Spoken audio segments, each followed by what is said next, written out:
And we're back and set to dive into the papers, and it's an interesting mix this morning, perhaps answering the question of whether or not the APC government is ready for business and they have nothing to worry about. And so let the papers do the talking this morning, and Mr. Dayo Akintobi joins us on the show. It's a very green day for you, Mr. Akintobi, this Friday. Solidarity with the Nigerian troops. Indeed. Plus, producer gave us sartorial license on Fridays. So we got to leave the tie at home. Okay. But somebody did not leave the tie at home this morning. We'll forgive him. I will forgive him. He didn't get the memo. Let's begin with The Guardian. How systemic collapse, corruption worsen inmates' plight behind bars. And you see, typical in the character of The Guardian, the illustrations there, we see quite a number of information that has been put out, the weight of the systemic overload. 70% of prison population awaiting trial, 438% capacity overload in urban centers. I guess that speaks to prisons in urban areas. There's also 53,000 plus awaiting trial victims. And so, Mr. Akintobi, I believe that the Correctional Service has also been moved from the exclusive list to the concurrent list, and so states are also supposed to be providing some form of intervention in that regard. What do you see to be the reason for the lack of intervention in this case? And of course, the many promises that the Minister of Interior made at the beginning of this administration to reduce the congestion in the prisons. One thing is clear. As a Nigerian today, you should not run afoul of the law for any reason. If somebody slaps you, turn the other cheek and let them slap you. Don't even think about slapping back, because if you accidentally, inadvertently, or by chance end up in the correctional system, you regret your life forever. Because the situation is so dire in the prisons. I was reading this report and it is horrifying in terms of the conditions in which the inmates live and have to survive, in terms of their feeding, their medicals. There are 86 people in one tiny 6x6 cell, literally sleeping on top of each other.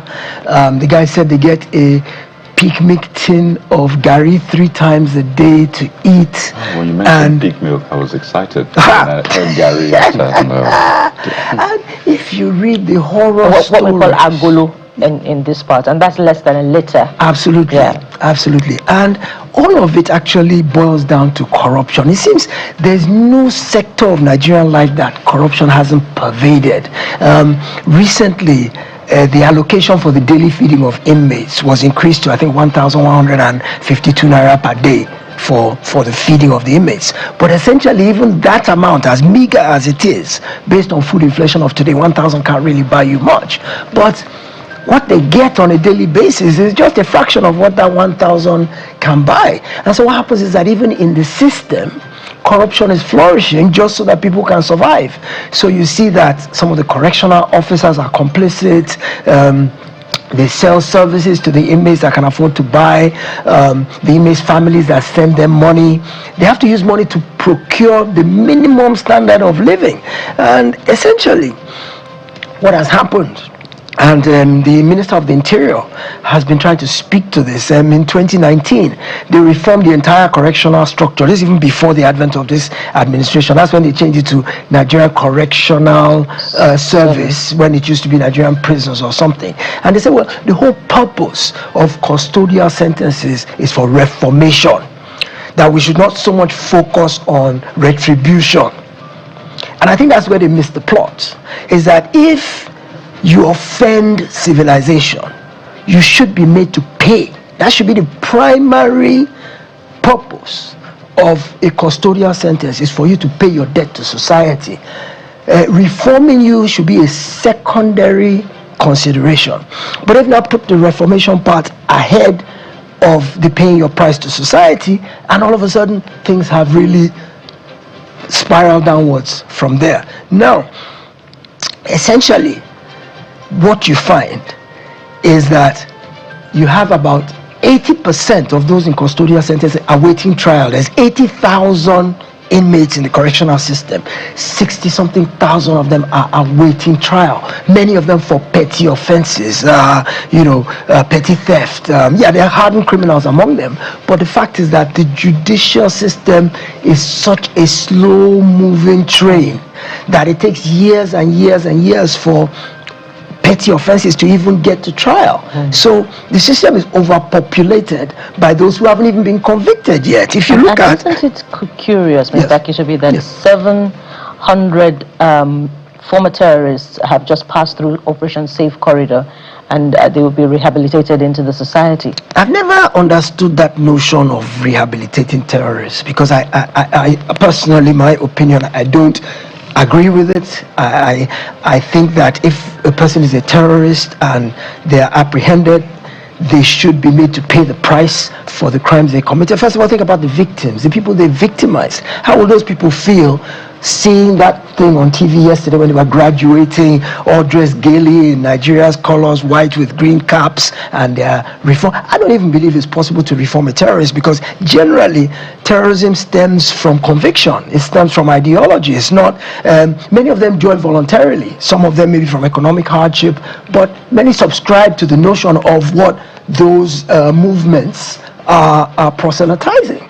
So when you say you are reforming them, have you been able to enter into their head and restructure their mindset and their global outlook? So I think many of those people are generally just pretending, and that their innate nature still has terroristic tendencies, and that they've just scammed us or scammed the government and pretend to be rehabilitated, pretend to be de-radicalized. I said, how do you de-radicalize a radical? It's in his DNA. So go back to the prison system. The problems are primarily because of the pervasive corruption, which is unconscionable, because you are going to a place where you are supposed to be a correctional center for reform, and yet crime is flourishing there, corruption is so it's actually doing the opposite of its intended purpose. And for all the kudos that has been given to the Minister of Interior in terms of, he's one of the star boys of this administration, I'm quite surprised that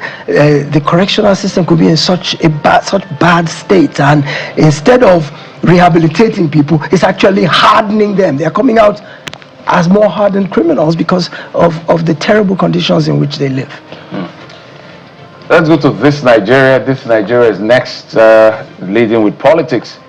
2027, I'm not scared. Tinubu tells ADC, says Atiku, Obi, Amechi, no match for him. Wike says ex-VP going nowhere in the race. I leave that to you.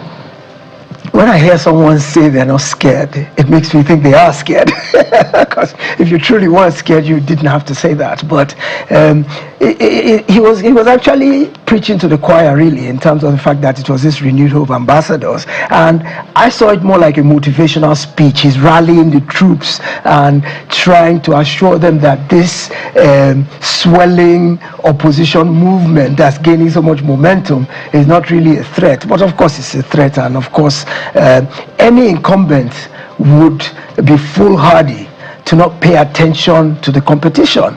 So I think what the president was doing was subliminally sending a message to the troops that we should wear an outward garb of confidence, but at the same time, let's not let our guard down. He mentioned the opposition, specifically talked about Atiku and some of his antecedents. And when he was saying that, I was thinking to myself, he said, well, there's nobody that doesn't have faults. There's nobody that hasn't faltered. And I thought to myself, well, you yourself faltered when you were governor. So there's been no perfect politician, and there never will be. But you move forward with the best of intentions. This government's record is a mixed bag. That's the advantage of incumbency. You can run on your record.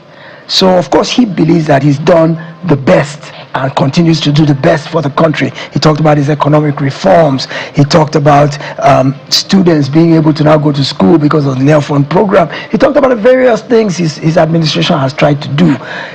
The ultimate jury, the ultimate juror are the Nigerian people, who will grade his scorecard come 2027 election and say whether they truly believe that all the things he has done has bettered the quality of life of the ordinary Nigerian. I would say that it will be a referendum on his governance when it comes to 2027. But as a leader, as the head of the party, as a person seeking re-election, that was him just rallying the troops yesterday, and most of it was campaign rhetoric and giving a shot in the arm to the troops who are going to go out there and sell his candidacy.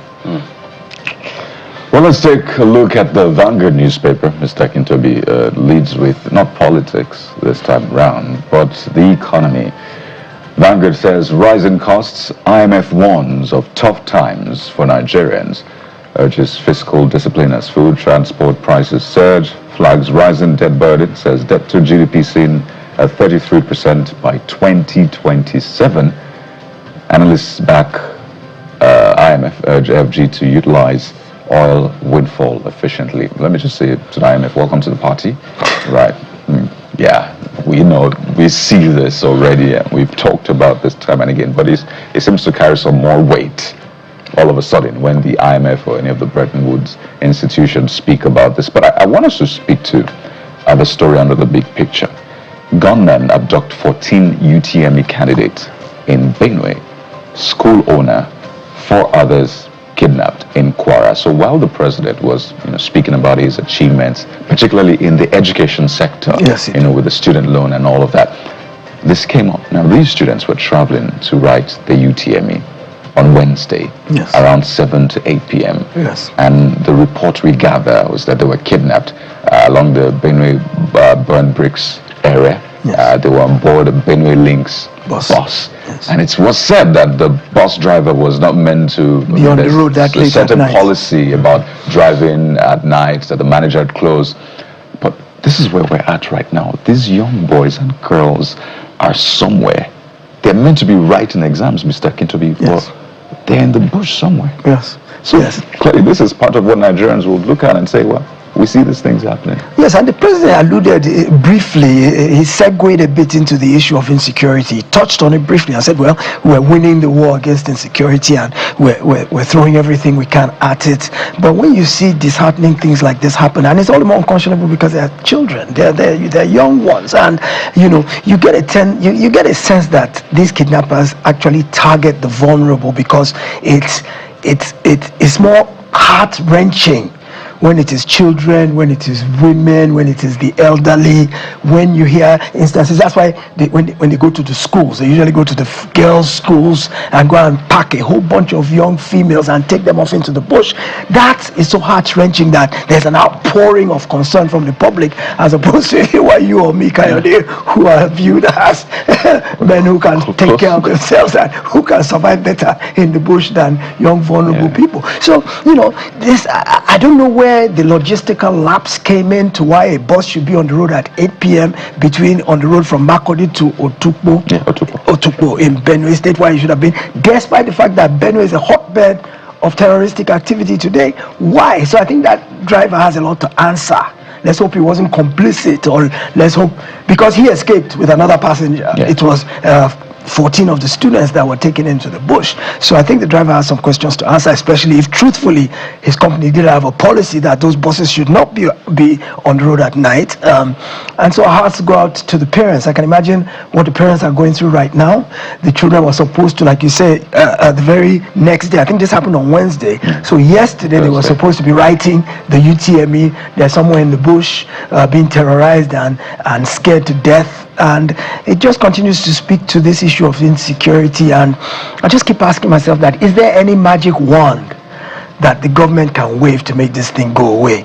Because I seem to think that all the strategies we've tried have failed. None have resolved this issue. Both kinetic, non-kinetic. Bukola was talking about rehabilitation of terrorists. That doesn't seem to have stemmed the tide. The issue of throwing military support, even foreign help. America has come to the country with 200 specialists. The incidences have ratcheted up since they got here. They haven't reduced. They even asked their staff to to leave in that sense. Which, by the way, talking about that, there seems to be a report that there's a threat on Abuja, and I'm saying, did America really know something? Because a couple of weeks ago, they asked their staff to evacuate, non-emergency staff to evacuate. Then all of a sudden today, we start hearing that there's a threat on Abuja airport, the correctional centers in the Abuja area, and some other. So I'm saying, perhaps America really knew something when they issued that warning. But the president of the Senate said, well, the warning by America is largely because of what's playing out in Iran. It's a function of Iran and not a function of security in Nigeria.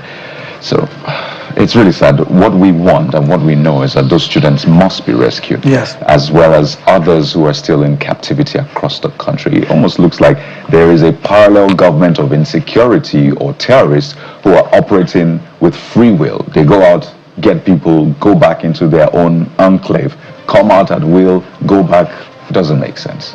But that's the front page of the Vanguard newspaper. Well, the IMF story is big. We know it already. So maybe page 5 if you want more details. The shocker there is that it's saying that we're in for tougher times. Can it get any tougher than it already is?